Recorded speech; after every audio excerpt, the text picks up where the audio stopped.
መጽሐፍ ቅዱሳችን እንደተናገረው ወይም ደግሞ እንደሚናገረው 666 በቀኝ እጅ ላይ እና በግንባር ላይ ይደረጋል ይላል። 666 በቀኝ እጅ ለምን?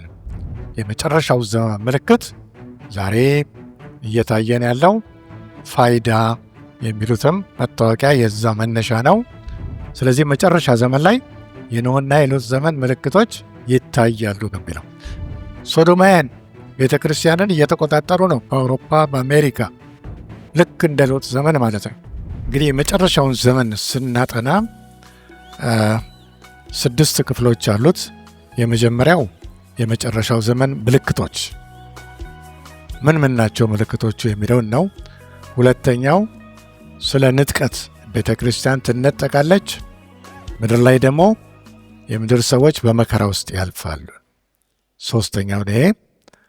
አራተኛው የክርስቶስ ዳግም ምጽአት እየታየ ይመጣል እና የአርማጌዶን ጦርነት። አርማጌዶን የተባለ ቦታ እስራኤል ውስጥ የሚገኝ ቦታ ነው። እዛ ላይ ጸረ ክርስቶስ እስራኤልን ለማጥፋት በተሰለፈበት ወቅት ኢየሱስ ተገልጦ ያጠፈዋል። አምስተኛ የሺው ዓመት ዘመን። የሺው ዓመት ዘመን ሚሊኒየም የምንለው ነው። ምድር ላይ ለ1000 ዓመት ሰይጣን ታስሮ ከክርስቶስ ጋር የምንኖርበት ነው። ንጉሡ ኢየሱስ ክርስቶስ ነው። ባለሥልጣኖች ክርስቲያኖች ናቸው። ተሐድሶ ለውጥ ይኖራል። መሬት ትታደሳለች፣ ማለትም በረሃው ይለመልማል፣ ምድረ በዳ ውሃ ይጠግባል። እንዲሁም ደግሞ አሁን የምናያቸው ጦርነቶች ሁሉ ይቆማሉ። ሰው ከሰው ጋር፣ ሰው ከእግዚአብሔር ጋር፣ ሰው ከእንስሳ ጋር ጦርነት አይኖረውም ማለት ነው። 6ኛ መጨረሻው አዲሲቱ ኢየሩሳሌም መንግስት ወይም ደግሞ የዘላለም መንግስት ነው። ምንድን ነው የሚሆነው? መሬት ላይ 1000 ዓመት ከተፈጸመ በኋላ የነጭ ዙፋን ፍርድ ከተካሄደ በኋላ ሁላችንም ወደ 3ኛው ሰማይ እንሄዳለን ማለት። 3ኛው ሰማይ ላይ ስቃይ የለም፣ ሞት የለም። በዚህ ምድር ላይም ለክርስቲያኖች ቀደምም ሲል ባለው 1000 ዓመት ውስጥ ሞት የለም። 3ኛ ምልክት አርገን ልንወስድ የነበርነው የ666 ቁጥር መታየት ነው። 666 ከዚህ ቀደም ሲል 666 ብዙ ሀገሮች ውስጥ ታይቷል። ኮሚኒስት ሀገሮች አይተውታል። ፈረንሳይ ውስጥ የሆኑ ግሩፖች ተነስተው 666 የሚል ግሩፕ ፈጥረው በራእይ ነው ይህን ቁጥር ያገኘ ነው ይላሉ። 666 አይሁዶችም ይጠቀሙበታል፣ ሶሻሊስቶችም ይጠቀማሉ፣ እንዲሁም ደግሞ ምዕራባውያን ሀገሮችም ይጠቀሙበታል ማለት ነው። በሚያስደንቅ ሁኔታ ብዙ ነገሮች ላይ 666 የሚለው ቁጥር እየታየ ነው ያለው። መጽሐፍ ቅዱሳችን እንደተናገረው ወይም ደግሞ እንደሚናገረው 666 በቀኝ እጅ ላይ እና በግንባር ላይ ይደረጋል ይላል። 666 በቀኝ እጅ ለምን? ሳይንቲስቶች ጥናት ጀምረው ነበር ቅርብ ጊዜ ውስጥ። ቀኝ እጅ የምንሰራበት እጅ ስለሆነ ቴምፕሬቸሩ ወይም ደግሞ ሙቀቱ ይህን ቁጥር ወይም ክትባት ለመቀበል በጣም ተስማሚ ሆኖ ተገኝቶ እንዲያጠኑ ከተመደቡት ሳይንቲስቶች ውስጥ መጽሐፍ ቅዱስ ላይ እኮ ያለ ተብሎ ሲነገረው ሰውየው ወደ ክርስትና እምነት ተለውጧል። ስለዚህ 666 ቀኝ እጅ ላይ ነው የሚደረገው። አሁንም እየተጀመረ ነው። 666 በቪዲዮ እንደምንመለከተው 666 ቁጥርን ተቀበሉ እየተባሉ ብዙ ሀገሮች ላይ እየተገደዱ ነው። እኛም ሀገር ውስጥ ቅርብ ጊዜ እንደሚመጣ ግልጽ ነው። 666 በመጽሐፍ ቅዱስ ላይ ይሄ ቁጥር የሰው ቁጥር ይለዋል። አሁን ቻይና ላይ ክፍያ መፈጸማቸውን አሻራቸውን እያሳዩ ሲገቡ አይተናል። ይሄ ኮምፒውተራይዝድ በሆነ መንገድ የሰውንም አእምሮ ይቆጣጠሩበታል። አመለካከት፣ አስተሳሰብ በአውሬው እጅ እንዲሆን የተለያዩ ዘዴዎች አሏቸው እና ሰውን ይቆጣጠራሉ። አሁን አሜሪካ ውስጥ ያሉ ሰዎች ይህን ተወግቶ የመጡ ቸርች ውስጥ እየመጡ አንዳንዶች ነፃ ለመውጣት ይሞክራሉ። ሆኖም ግን አስቸጋሪ ነገር ነው። ስለዚህ ለወደፊት ሐሰተኛ ክርስቶስ ያለንበት መረጃ ሁሉ ይኖረዋል። እንደገና ደግሞ ሰይጣናዊ አሰራርም አለ። በኮምፒውተር አማካኝነት ሰውን ይቆጣጠራሉ ማለት ነው። ስለዚህ ይሄ የመጨረሻው ዘመን ምልክት ዛሬ እየታየን ያለው ፋይዳ የሚሉትም መታወቂያ የዛ መነሻ ነው። ስለዚህ ወደፊት 666ን ተቀበሉ እየተባለ ግዳጅ ይመጣል። ማንም ሰው ይሄን ካልተጠቀመ ክፍያም ሌላም ቦታ ደግሞ ውልና ማስረጃ ሄዳችሁ ውል መፈጸም እንዳትችሉም ይባላል። ስለዚህ ለወደፊት ክርስቲያኖች ከባድ ችግር ይገጥመናል ማለት ነው። እዚህ 666 በአሁን ጊዜ ላይ እየታየ ነው። አራተኛው የጌታችን ኢየሱስ ክርስቶስ ዳግም ምጽአት ምልክት መታየት የኖህና የሎጥ ዘመን ምልክቶች መታየት። ስለዚህ መጨረሻ ዘመን ላይ የኖህና የሎጥ ዘመን ምልክቶች ይታያሉ ነው የሚለው። በኖህ ዘመን ሰዎች ምን ያደርጉ ነበር? ይበላሉ፣ ይጠጣሉ፣ ያገባሉ፣ ይጋባሉ። እንደነዚህ አይነት ነገሮችን ያደርጉ ነበረ። ዛሬም ስንመለከት እንኳን በዓለም ውስጥ በቸርች ውስጥም ራሱ ሰዎች ያገባሉ፣ ይጋባሉ። መጋባት ኃጢአት ነው ማለት አይደለም። ይፈታሉ፣ ያገባል።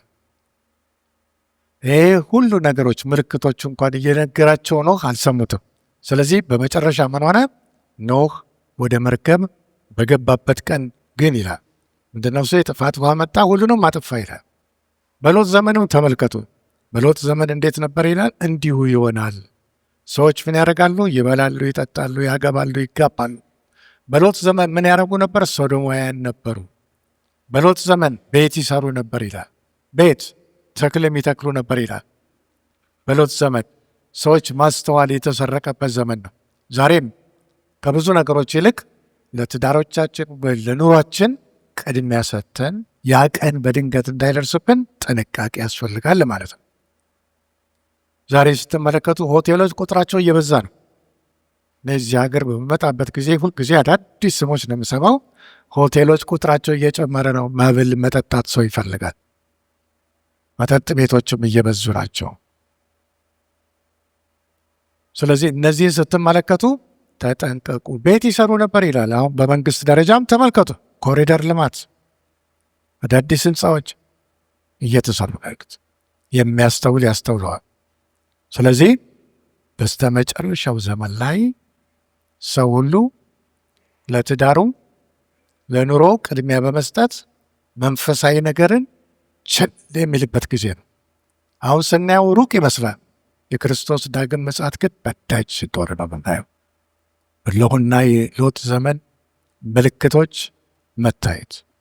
ሶዶማውያን ቤተ ክርስቲያንን እየተቆጣጠሩ ነው። በአውሮፓ በአሜሪካ ልክ እንደ ሎጥ ዘመን ማለት ነው።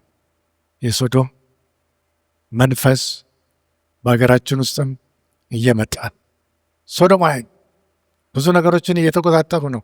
ባለፈው ጊዜ ለማንሳት እንደሞከርኩት የተባበሩት መንግስታት በአሁኑ ጊዜ አጀንዳ ይዘዋል። አጀንዳ 21 የተባለው ምንድን ነው? እሱ የሚለው አንድ ኢኮኖሚ፣ አንድ ሃይማኖት፣ አንድ መንግስት ይላል። ለዚህ ነው ባለፈው ጊዜ ላይ ዘረኛነትን ኢትዮጵያ ውስጥ አትፍሩት ያልኩት። ሐሰተኛው ክርስቶስ ሲመጣ ሁሉንም አንድ አድርጎ ይገዛል። ግሎባላይዜሽን፣ ሁሉም እንደ አንድ መንደር ይሆናል። ሰው ሁሉ ደግሞ አንድ ሃይማኖት ያዝ። ምንድን ነው የሚለው? ኢየሱስ መንገድ የመዳኛው ብቸኛ መንገድ ነው የሚለውን ይቃወማሉ። ዛሬ በአውሮፓ ውስጥ በአሜሪካ ውስጥ ይህን ትምህርት እያስቆሙ፣ የመዳኛ መንገድ ኢየሱስ ክርስቶስ ብቻ ነው። ይሄ ግን አይደለም። ሌሎቹም መንገዶች ያድናሉ፣ ሁሉም ወደ መንግስተ ሰማያት ወይም ደግሞ ወደ ዘላለም ሕይወት ያደርሰናል የሚል እምነት አለ። ስለዚህ ቅርብ ጊዜ ውስጥ ይህን የአምልኮ ጊዜ ማናገኝበት ሁኔታ ይኖራል። የአምልኮ ስፍራ ይከለከላል። አንድ ሃይማኖት ይባላል። ሰይጣን ከሚያመልኩ ጋር አብራችሁ ተቀመጡ ይባላል። ከዛሬ 30 ዓመት አካባቢ በፊት ከኢትዮጵያ የሚሄዱ ተወካዮች ነበሩ ተባበሩት መንግስታት ጋር ምን ለመመስረት? አንድ ሃይማኖት።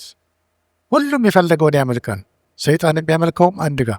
ለዚህ ግን እንቅፋቶች ክርስቲያኖች ናቸው። ስለዚህ መጀመሪያ እርምጃ የሚወሰደው በቤተ ክርስቲያን ላይ። ስለዚህ ቤተ ክርስቲያን አሁን ያለችበትን ሁኔታ ክብር እንስጥ፣ ጸሎት ይጸለይ። ሰዎች ዛሬ ደግሞ ስንመለከት እየተኮራረፉ ምን እያሉ በቤተ ክርስቲያን ውስጥ ይኖራል። የሚያስታርቅ የለም።